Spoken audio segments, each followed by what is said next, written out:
Gen Z बरोबर चर्चा करायला हवी, बोलायला हवं. सगळ्यांना आता तुमच्या आंदोलनामुळं तरुणांशी बोलायची इच्छा काय. चांगली गोष्ट आहे. उशिरा का होत नाही, पण आता कुठेतरी जाऊन यांना सुचलं तरी की जेनझी सोबत बोलावं लागेल, तरुणांसोबत बोलावं लागेल. चांगली सुरुवात आहे. पण मला असं वाटतं की तरुण लोकांनी तरुणांसोबत बोललं तर जास्त चांगलं होईल. कारण की तुम्ही जोपर्यंत यंग चेहरे पुढे आणणार नाही तोपर्यंत काही अर्थ नाही अशा डायलॉगचा, असं तरी मला वाटतंय. तुम्ही बोला, त्याच्यात काही हरकत नाही, चांगली स्टेप आहे. पण नवीन लोकांना पुढे आणा, नवीन चेहरे पुढे आणा, ते जास्त बेटर होईल. पण आणि सर शिकलेले चेहरे पुढे आणा. सहसंघचालक आहेत अतुल लिमे, त्यांचं ते भाषण झालं काय त्यांनी हे आंदोलन देशविरोधी ठरवलंय, संविधान विरोधी ठरवलंय. मला वाटतं ज्या लोकांनी गांधींची हत्या केली, ज्या लोकांनी आंबेडकरांचा विरोध केला आयुष्यभर, त्या लोकांनी आम्हाला संविधानावर लेक्चर देऊ नये. उद्या बैठक आहे आणि परवा असं 2 दिवस आहे असं आम्हाला कळलं. त्याचं बैठकीचं स्वरूप कसं आहे आणि कोण कोण येणार आहे, किती जण येणार आहे ते ते बैठकीमध्ये आमचं जे आहे, जो आमचं जंतर मंतरचं आंदोलन झालं, त्या आंदोलनामधून काय शिकायला भेटलं आणि पुढे जाऊन काय काय चांगल्या प्रकारे करता येईल त्याचं आम्ही डिस्कशन करू. आणि पुढे जाऊन संघटन आम्हाला कसं देशभर वाढवण्यात येईल त्याच्यावर डिस्कशन होणार आहे. आणि पुढे एकूणच कॉक्रोच जनता पार्टीचा रोडमॅप काय असणार आहे त्याच्यावर आमचं डिस्कशन असणार आहे. किती दिवस बैठक असणार आहे? 2 दिवस. किती सदस्य आहेत? आमचे जेवढे स्पोक्सपर्सन आहेत ते येणार आहेत आणि बैठक 2 दिवस चालणार आहे. 6 तारखेला आम्ही ब्रीफिंग करू आमच्या जे काही बैठकीमध्ये ठरेल. दिल्लीमध्ये तुमच्या विरोधात फैजान अन्सारी नावाच्या इन्फ्लुएन्सने जे आहे तर ती तक्रार FIR केलेली आहे. त्यांचं बोलणं हे आहे की पुण्यात आणि औरंगाबाद मध्ये तुमच्या माणसाकडून त्याला मारहाण झालेली आहे. मला माहिती नाही दोघं, so I won't comment on it. मला माहितीच नाही, मी काय बोलू. पण अशी आता तक्रार तुमच्या विरोधात तुमच्या होती. विरोधात तक्रार आता माझ्या विरोधात भरपूर होतील. आता मी प्रत्येक तक्रारीवर काय बोलू. तुमच्या येण्याच्या पूर्वी सुद्धा त्यांनी छत्रपती संभाजीनगरच्या CP ऑफिस मध्ये आता येण्याच्या आधीच मी त्याला कसं मारलं. मला वाटतं पब्लिसिटीसाठी करतायत, अजून काही नाही. T20च्या संदर्भामध्ये आम आदमी पार्टी आज दिल्लीमध्ये आंदोलन करते, तर तुमचा त्याला पाठिंबा आहे का आणि तुमची भूमिका काय आहे या ज्या आणि E20 वर मला वाटतं बऱ्याचशा लोकांनी बोललेलं आहे. आणि E20 हा खूपच मोठा मुद्दा बनलेला आहे देशात. बऱ्याचशा लोकांनी म्हणजे बिझनेसमॅन किंवा असं नाही, त्यांनी E20चा मुद्दा उचलला आहे, आम आदमी पक्षाने उचलला आहे. आणि आम्हाला आमच्या पेजेसवरही मेसेजेस येत आहे की तुम्ही E20 वर बोला. त्या E20 वर जे आहे, जे काही आंदोलन होतील त्याला आमचा पाठिंबा आहे. हे म्हणजे काही एका पक्षाचा मुद्दा नाही, एका पक्षाचा मुद्दा आहे म्हणून तसं नाही म्हणत आहे आम्ही. पण E20 वर जेन्युइनली लोकांना इश्यू आहे त्या गोष्टीवर. त्याच्याने गाडीचं जे इंजिन आहे ते खराब होते, मायलेज खराब होते.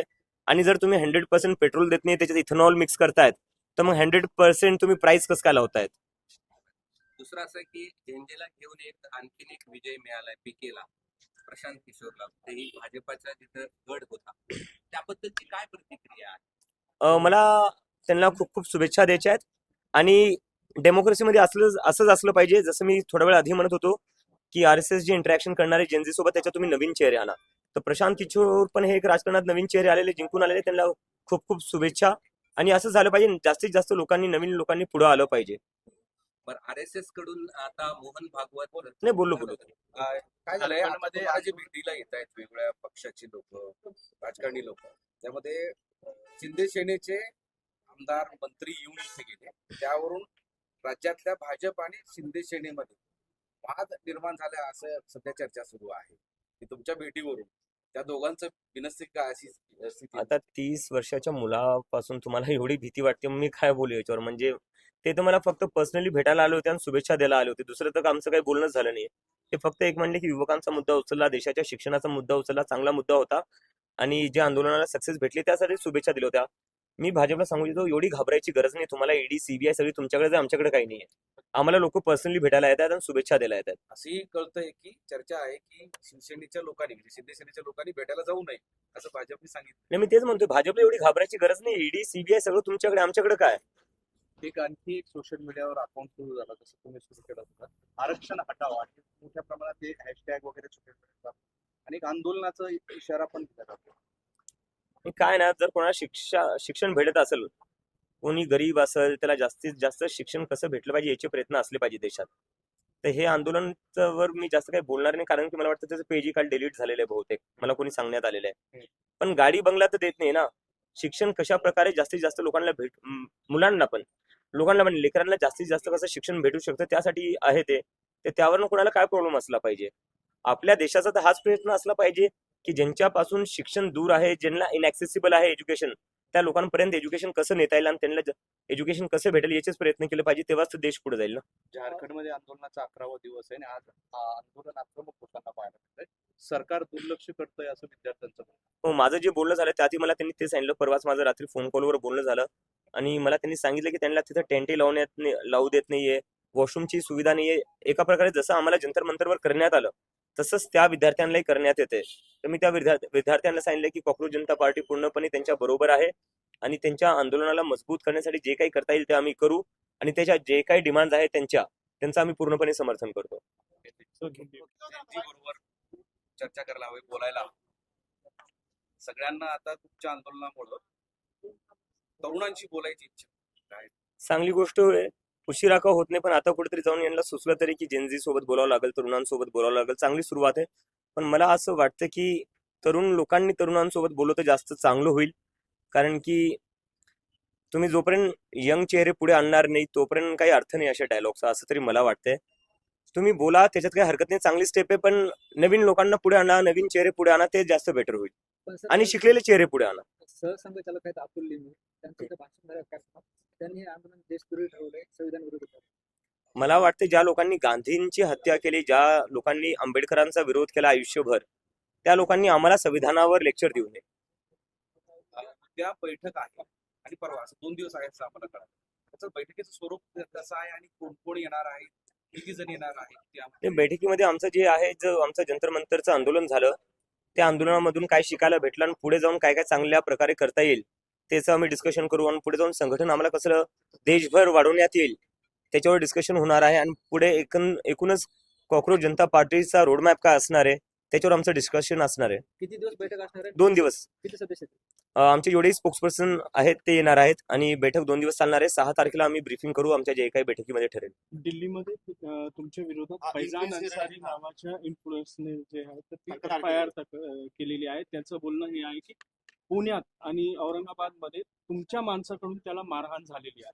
मला माहिती नाही तो कोण, so I won't comment on that. मला माहितीच नाही, मी काय बोलू. पण अशी तक्रार तुमच्या विरोधात तुमच्या होतीये. विरोधात हे तक्रार- तक्रार आता माझ्या विरोधात भरपूर होतील. आता मी प्रत्येक तक्रारीवर काय बोलू. तुमच्या येण्याच्या पूर्वी सुद्धा त्यांनी छत्रपती संभाजीनगरच्या CP ऑफिसमध्ये आता येण्याच्या आधीच मी त्याला कसं मारलं. मला वाटतं पब्लिसिटीसाठी करतायत, अजून काही नाही. T20च्या संदर्भामध्ये आम आदमी पार्टी आज दिल्लीमध्ये आंदोलन करते, तर तुमचा त्याला पाठिंबा आहे का आणि तुमची भूमिका काय आहे या ज्या आणि E20 वर मला वाटतं बऱ्याचशा लोकांनी बोललेलं आहे आणि E20 हा खूपच मोठा मुद्दा बनलेला आहे देशात.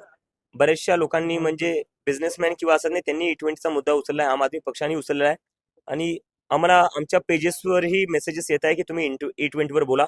त्या E20 वर जे आहे, जे काही आंदोलन होतील त्याला आमचा पाठिंबा आहे. हे म्हणजे काही एका पक्षाचा मुद्दा नाही, एका पक्षाचा मुद्दा आहे म्हणून तसं नाही म्हणत आहे आम्ही. पण E20 वर जेन्युइनली लोकांना इश्यू आहे त्या गोष्टीवर. त्याच्याने गाडीचं जे इंजिन आहे ते खराब होते, मायलेज खराब होते. आणि जर तुम्ही 100% पेट्रोल देत नाही, त्याच्यात इथेनॉल मिक्स करतायत, तर मग 100% तुम्ही प्राइस कसं काय लावतायत. दुसरं असं की झेंजेला घेऊन आणखीन एक विजय मिळालाय पीकेला, प्रशांत किशोरला, तेही भाजपाचा जिथं गड होता, त्याबद्दलची काय प्रतिक्रिया आहे? मला त्यांना खूप खूप शुभेच्छा द्यायच्या आहेत. आणि डेमोक्रेसीमध्ये असंच असलं पाहिजे. जसं मी थोडा वेळ आधी म्हणत होतो की RSS जे इंटरॅक्शन करणारे जेनझी सोबत त्याच्यात तुम्ही नवीन चेहरे आणा. तर प्रशांत किशोर पण हे एक राजकारणात नवीन चेहरे आलेले, जिंकून आलेले, त्यांना खूप खूप शुभेच्छा. आणि असं झालं पाहिजे, जास्तीत जास्त नवीन लोकांनी पुढे आलं पाहिजे. पण RSS कडून आता मोहन भागवत नाही, बोललो. काय झालंय, आता तुम्हाला जे भेटीला येत आहेत वेगवेगळ्या पक्षाची लोक, राजकारणी लोक, त्यामध्ये शिंदे सेनेचे आमदार मंत्री येऊन इथे गेले. त्यावरून राज्यातल्या भाजप आणि शिंदे सेनेमध्ये वाद निर्माण झाला असं सध्या चर्चा सुरू आहे की तुमच्या भेटीवरून त्या दोघांचं बिनस्तिक काय अशी स्थिती. आता 30 वर्षाच्या मुलापासून तुम्हाला एवढी भीती वाटते, मग मी काय बोलू याच्यावर. म्हणजे ते तर मला फक्त पर्सनली भेटायला आले होते आणि शुभेच्छा द्यायला आले होते. दुसरं तर आमचं काही बोलणंच झालं नाही. ते फक्त एक म्हणले की युवकांचा मुद्दा उचलला, देशाच्या शिक्षणाचा मुद्दा उचलला, चांगला मुद्दा होता आणि जे आंदोलनाला सक्सेस भेटली त्यासाठी शुभेच्छा दिल्या होत्या. मी भाजपला सांगू इच्छितो, एवढी घाबरायची गरज नाही. तुम्हाला ED CBI सगळी तुमच्याकडे, आमच्याकडे काही नाहीये. आम्हाला लोक पर्सनली भेटायला येतात आणि शुभेच्छा द्यायला येतात. असंही कळतंय की चर्चा आहे की शिवसेनेच्या लोकांनी, म्हणजे शिंदे सेनेच्या लोकांनी भेटायला जाऊ नये असं भाजपने सांगितलं. नाही, मी तेच म्हणतोय, भाजपला एवढी घाबरायची गरज नाही. ED CBI सगळं तुमच्याकडे, आमच्याकडे काय.